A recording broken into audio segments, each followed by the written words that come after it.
E aí, pessoal, beleza? Neste vídeo, vou falar sobre a maneira como os conflitos da Guerra Fria afetaram os Jogos Olímpicos durante a segunda metade do século XX. A Guerra Fria teve início ao final da Segunda Guerra Mundial, em 1945, e foi marcada pela divisão da maior parte do mundo em dois blocos distintos e rivais: o capitalista, liderado pelos Estados Unidos, e o socialista, liderado pela União Soviética. Essas duas superpotências tinham interesse em expandir o alcance de seus blocos econômicos, mas não pelo combate militarizado, como ocorria até então. Durante esse conflito, os dois países líderes procuravam incessantemente não só expandir suas áreas de influência, como também demonstrar sua superioridade e grandiosidade em relação ao rival. Para isso, promoviam o desenvolvimento e a divulgação de seus recursos científicos, tecnológicos e culturais, na tentativa de obter uma vitória simbólica sobre o adversário. É nesse contexto que os Jogos Olímpicos se tornaram um campo de rivalidades e disputas. Toda competição era vista como uma chance de demonstrar ao mundo a supremacia de um dos modelos econômicos representados pelos dois comandos.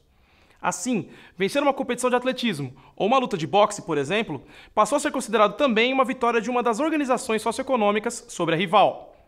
Rapidamente, a lógica da Guerra Fria gerou a ideia de que superar a potência adversária no conjunto das disputas olímpicas seria um feito importante. Até as Olimpíadas de 1952, na Finlândia, não existia um quadro que registrasse as medalhas conquistadas por cada país nas competições. A ideia veio da delegação soviética, acreditando que seus atletas superariam o total conquistado pelos estadunidenses. A União Soviética viu a oportunidade de representar simbolicamente a força do regime socialista através do primeiro lugar. Isso, porém, acabou não acontecendo, porque os Estados Unidos tiveram mais medalhas de ouro. Diante desse resultado, os soviéticos tentaram abandonar a ideia do quadro geral de medalhas, mas ela já havia se espalhado entre jornalistas e políticos de outros países, ganhando força para se estabelecer definitivamente. Nas Olimpíadas seguintes, as medalhas se tornaram o principal registro de sucesso nas competições. Em 1956 e 1960, foram os soviéticos que obtiveram o maior número de medalhas.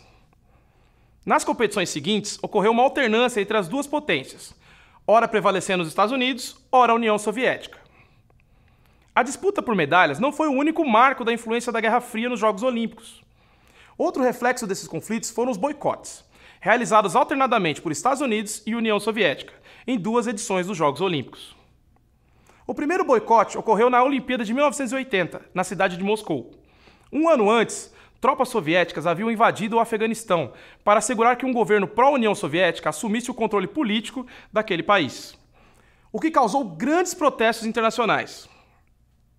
Os Estados Unidos ameaçaram um boicote às Olimpíadas, caso as tropas não fossem retiradas, esperando que assim a opinião pública internacional se posicionasse contra a ação militar soviética no Afeganistão. Mas isso acabou não ocorrendo. Os Jogos Olímpicos de 1984 ocorreram em Los Angeles, nos Estados Unidos, e como resposta à ação estadunidense de 1980, os soviéticos decidiram boicotar os Jogos, contando com o apoio dos outros países do bloco socialista. Em 1989, com o início do desmoronamento do sistema socialista, a Guerra Fria chegou ao fim, marcando também o encerramento aparente das disputas entre Estados Unidos e União Soviética. Isso, porém, não significa que nos Jogos Olímpicos seguintes tenha deixado de haver manifestações políticas importantes. Até hoje, as principais potências mundiais continuam tentando transformar vitórias em expressão de poder, e com isso, parte do espírito olímpico se perdeu. Rivalidades entre países são aguçadas durante as disputas, e manifestações nacionalistas ou xenófobas não são tão incomuns durante os Jogos.